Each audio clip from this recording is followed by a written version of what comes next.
Today I have something interesting to talk about, but first I have an exam to write. What I'm studying? Well, I'm going to be a graduate biomedical engineer. So the first step to succeed at an exam is of course to study enough. Did I do that? Well, but at least I'll do the second step properly.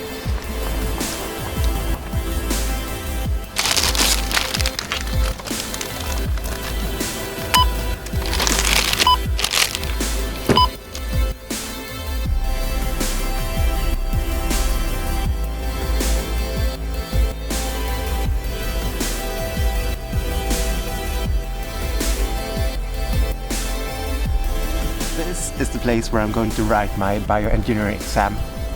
So, why are the snacks the second most important thing? Well, if I get bored at the exam, I can just eat something, or the same, if I don't know the answer to something, I can just relax, eat something, and maybe then the sugar will help to remind what I'm going to write. Especially if you have these ones. Swedish pastry punschrulle. We also call them dammsugare, which translates to vacuum cleaner. If you're not Swedish, you can find this at IKEA. I totally recommend them. They are so yummy. Anyway, now it's time to go.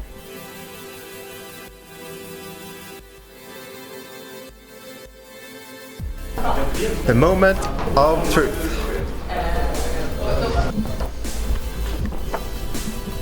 I think I did okay. I just got the worst news. It turns out that next time I'm going to take my exams is going to be during the Goths, which is this super big awesome festival in Leipzig, Germany. And the first exam is on the first day of VGT and the second one is on the last day. What the fuck should I do? Should I just skip them? Be a really bad student? I don't know, I don't think I can. really bad, shitty. And finally, now I'm going to talk about what I was going to talk about in this video. A couple of days ago, a friend of mine sent me a link to an article with the headline, "Goth kids could be more at risk of depression and self-harm." Why? Well, because I was in the picture in the article. In the picture you can see 4 goths walking down the street looking really sad. Well, not really. You can see 4 goths walking down the street looking super happy, having the time of their lives at the festival Treffen in Germany. The article is about a study that I found quite interesting. I will link the article below so you can read it yourself, but I will quote a little bit of it. The research shows that teenagers who identified themselves very strongly with being goth at age 15 were 3 times more likely to be clinically depressed and were 5 times more likely to self-harm at age 18 than young people who did not identify with the goth subculture. The article itself is actually quite accurate, and I quote again.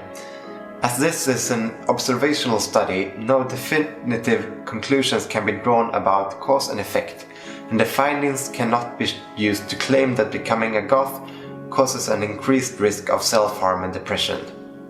And I think this is super interesting, because this is also something that I have seen but not had the proper statistics to actually show that within the subculture there are actually more people that compared to in general that have various kinds of mental illnesses.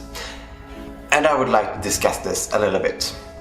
Firstly, I think it is because subcultures in general has a tendency to draw in people that are, well, seen with the standards of the society a little bit different, or not feeling as well, or, well, just being different in various ways. And it is a place where these people that are different, that does not fit in, actually can fit in. It is hard to say whether if these people that has chosen to identify with the goth subculture, would they have felt better if they did choose another identity? It's hard to say. I don't think so. I think that the goth subculture is, as said, a place for the people that are a little bit different to find an identity, and that it might even help them. Secondly, bullying. I think this is something that is easily forgotten when discussing this subject. There are a lot of people, especially in their teens, that are treated really bad. And of course that affects how you're feeling and your likeliness of developing mental illnesses. If you go over to my video on goth subculture is a culture, you can just read the comments there, and people are describing how they have been treated just because their choice of subculture. I will just read one comment and you can go there and read yourself. It goes like this. I still get treated horribly on a daily basis for how I look. I'm used to verbal harassment. Once when I tried to fight back by flipping them off, this group of guys started to chase me and say how they will rape and kill me. Of course that affects you. Thirdly, something to consider is the higher concentration of people with mental illnesses within the subculture. There are a lot of people that has these kind of problems, and it makes it more accepted. In some ways that is actually a good thing, because it makes it easier for people to help each other, to share knowledge and, well, to support each other. And also it makes it not as shameful, I think. However, there is a risk that mental illnesses are romanticized, and that is never something good. Especially not when it comes to self-harm, because it might be contagious or at least triggering. And I don't think that mental illnesses within the subculture is something that we should accept. It's always something that we should try to help each other with and to work against, because it's not good for anyone. Anyway, to conclude this, I don't think that subculture is making anyone sick. It is rather a place where people that has a higher risk of getting sick or depressed are gathered. I think it would be super interesting if someone would do a study that is actually concentrating on the actual cause and effects of why it is like this. I've tried to speculate a little bit in why it could be, but I mean, what I've been talking about now is only my thoughts, and it would be nice to see an actual scientific approach on this. Just as interesting would be to hear what you are thinking about this. Why do you think it is like this? Or do you not agree with the study and the statistics at all? Do you think they are misleading? Please tell me in the comments. I know that's a hard question, but it would be so interesting to know. Anyway, that was everything for this time. Oh, one last thing.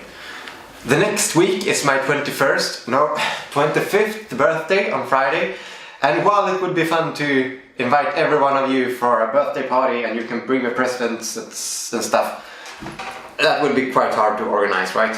So I thought I could give you something, and then I thought, what can I give you? Well, I thought, since the birth of Spotify, my CD collection is not very much used anymore, but I still enjoy listening to a full CD. It's quite different, because when you're listening to Spotify, maybe you only go listen to top songs or... Anyway, so I thought the first 5 people that congratulates me on my next week's video, which will feature something from my birthday, will get a random CD from my collection. And how do you get first? Well, next to the subscribe button, down below there is a small bell that you can press for instant notifications on, so you get notified when I uploaded something. Press that button and you might get one of these. A random CD. I will show some for you, and well, hopefully you will find some new music. I hope you think this is a fun thing, because I quite think it will be fun sending this to you. Have a great week, and I'll see you soon.